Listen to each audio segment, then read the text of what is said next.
بہت وقت پہلے کی بات ہے، ایک خوبصورت سلطنت تھی جس کا نام تھا چاند پور۔ یہ سلطنت پہاڑوں، جھیلوں اور سبز باغوں سے بھری ہوئی تھی۔ لوگ خوش تھے اور وہاں کے بادشاہ فیروز شاہ اور ملکہ زہرا بیگم بہت رحم دل حکمران تھے۔ ایک دن ان کے ہاں ایک بیٹی پیدا ہوئی۔ انہوں نے اس کا نام الفیا رکھا۔ الفیا سب کو بہت عزیز تھی۔ جیسے ہی وہ پیدا ہوئی، آسمان پر ایک چمکتا ہوا سرخ ستارہ دکھائی دیا۔ سب نے کہا یہ بہت خاص بچی ہے، اس کے ساتھ کچھ انوکھا جڑا ہوا ہے۔ لیکن اسی رات ایک عجیب و غریب عورت محل میں آئی۔ جادوگرنی نے کہا یہ بچی 16 سال کی عمر میں اپنی پہچان کھو دے گی، لیکن اگر وہ اپنے دل کی آواز سنے تو ساری سلطنت کو بچا سکتی ہے۔ یہ کہہ کر عورت غائب ہو گئی۔ بادشاہ اور ملکہ پریشان ہو گئے۔ الفیا بہت پیاری اور ہوشیار تھی۔ وہ کتابیں پڑھتی، پرندوں سے باتیں کرتی اور درختوں کے نیچے بیٹھ کر گیت گاتی۔ ملکہ اکثر اسے کہتی، بیٹا تم صرف شہزادی نہیں، تمہاری روح بھی خاص ہے۔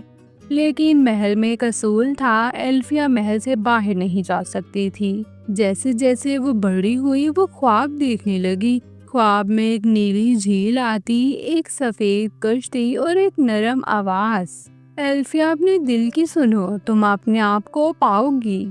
جب الفیا 15 سال کی ہوئی، اس سلطنت کے شمالی علاقے میں شور شروع ہو گیا۔ کچھ لوگ تاج و تخت کے خلاف ہو گئے۔ بادشاہ فیروز شاہ اپنی فوج کے ساتھ وہاں گیا۔ محل میں ایک نیا باورچی نوکر آیا جس کا نام تھا بشور، مگر کوئی نہ جانتا تھا کہ وہ دراصل ایک بڑا جادوگر ہے۔ الفیا کے 16ویں جنم دن کی رات بشور نے جادوئی خوشبو سے اسے بے ہوش کر دیا اور چپکے سے اسے محل سے دور ایک جنگل میں لے گیا۔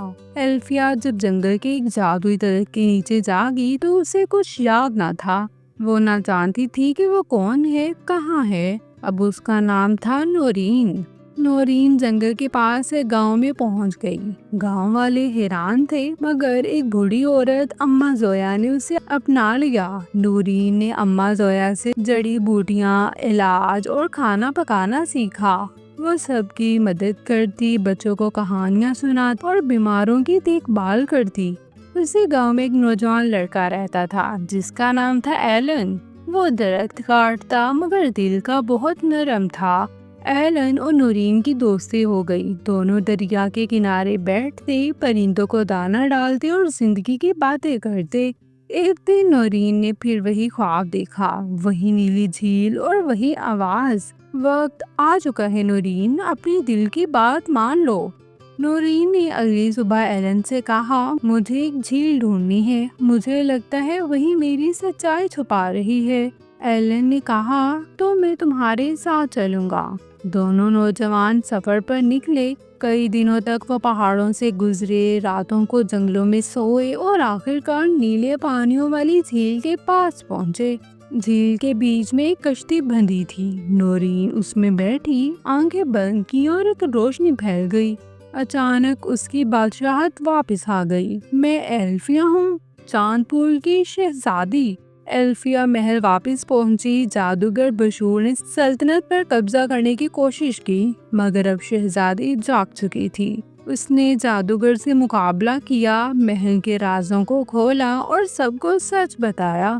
جادوگر کو گرفتار کیا گیا۔ جب بادشاہ اور ملکہ نے اپنی بیٹی کو پہچانا تو وہ آنسوؤں سے رو پڑے۔ شہزادی نے فیصلہ کیا کہ اب وہ صرف تخت پر نہیں بیٹھیں گی، بلکہ لوگوں کے ساتھ جڑ کر جینے کا راستہ چنیں گی۔ محل میں ایک نیا سیکھنے اور خدمت کا مرکز بنایا گیا، جہاں بچوں کو محبت، خدمت اور ہنر سکھایا جاتا تھا۔ الفیا روز بچوں کو کہتی، جو اپنا راستہ خود ڈھونڈتا ہے وہی اصل شہزادہ یا شہزادی ہوتا ہے۔ ایلن بھی اس کے ساتھ محل میں رہا۔ دونوں نے مل کر چاند پور کو پھر سے روشن کیا۔ تو یہ کہانی ہمیں سکھاتی ہے کہ اصل پہچان ظاہری شان میں نہیں، بلکہ دل کی روشنی، خدمت اور سچائی میں چھپی ہوتی ہے۔ جو اپنے دل کی سنتا ہے وہ کبھی کھویا نہیں چاہتا۔ تو آپ کو ہماری آج کی کہانی کیسی لگی؟ کمنٹ سیکشن میں ضرور بتائیے گا۔